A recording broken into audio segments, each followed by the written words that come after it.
bienvenue dans ce podcast où je vais vous parler des biais décisionnels. Alors, dans un monde marqué par la rapidité des changements, nous sommes constamment appelés à répondre à de nouvelles questions, à intégrer de nouvelles informations, à reconsidérer nos priorités et réévaluer les enjeux.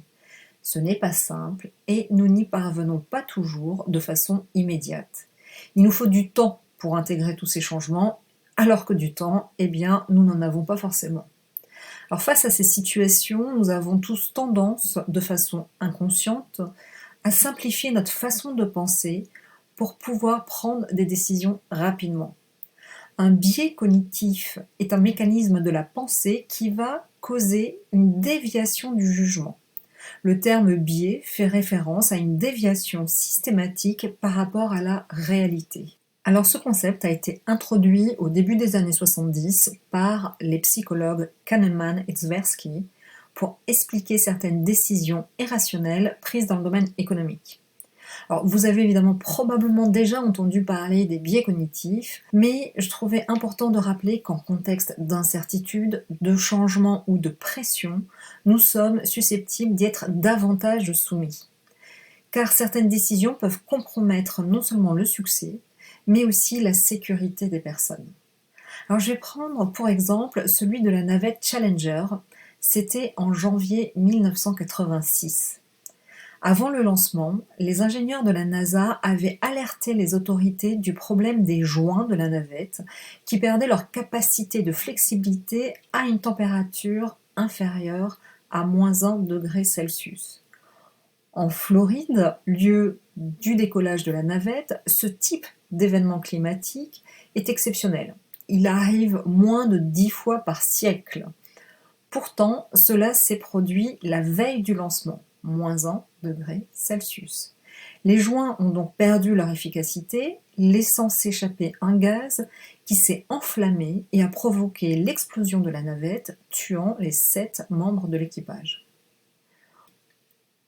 Or, lors d'un lancement précédent, lui aussi effectué pendant une vague de froid, les ingénieurs avaient noté que les joints avaient été très endommagés. Mais ils avaient estimé qu'une température aussi basse resterait exceptionnelle et que cela ne se reproduirait plus. À chaque fois, ils ont donc suivi le même raisonnement, ils ont pris en compte les moyennes climatiques au lieu de s'intéresser aux températures extrêmes. Lorsqu'il s'est produit une vague de froid, ils ont considéré que c'était l'événement du siècle et qu'il ne pouvait pas y en avoir une deuxième. Ces idées fausses étaient tellement ancrées que le standard de la NASA, qui veut que les joints résistent donc à une température de -1 degré Celsius, n'a tout simplement pas été pris en compte. S'appuyer sur des raccourcis mentaux ou des simplifications devient de plus en plus hasardeux et peut être risqué dans un univers où les points de référence sont constamment bousculés. On pense souvent que décider sur des expertises est le meilleur moyen de réduire le risque, car on s'appuie sur des connaissances, un savoir technique, des éléments concrets, des chiffres, des statistiques. C'est aussi le meilleur moyen de rendre sa décision inattaquable car d'apparence rationnelle. Naturellement, c'est oublier les facteurs imprévisibles, la fiabilité des informations, les erreurs de raisonnement, ainsi que les biais décisionnels. Les biais décisionnels sont nombreux. Je vais en présenter 9. Le biais d'ancrage, ou encore appelé biais de primauté, c'est la tendance à se focaliser sur les premières informations reçues en ignorant ensuite les suivantes. Le biais d'habitude consiste à choisir des solutions familières, même si elles ne sont pas optimales. Le biais de confirmation, quand on ne retient que les éléments qui confirment ce qu'on pense, en ignorant les éléments qui nous contredisent. Le biais de disponibilité en mémoire, c'est la tendance cette fois à fonder des jugements sur les informations immédiatement disponibles et facilement accessibles.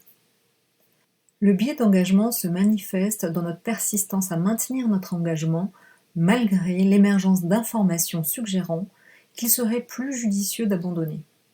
L'aversion au risque, c'est la tendance à préférer un choix plus assuré plutôt qu'un résultat potentiellement supérieur mais risqué.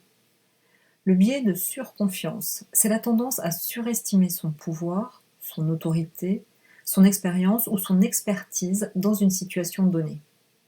Le biais de conformité au groupe, c'est la tendance à se conformer aux opinions, attitudes ou comportements de la majorité du groupe auquel on appartient, même si cela va à l'encontre de nos propres convictions.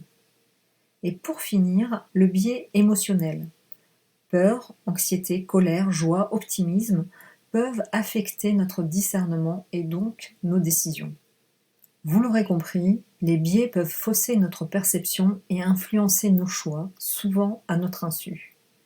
La clé pour contrer leur effet n'est pas de chercher à les éliminer complètement, car c'est impossible, mais d'apprendre à les reconnaître et à ajuster notre processus de réflexion en conséquence.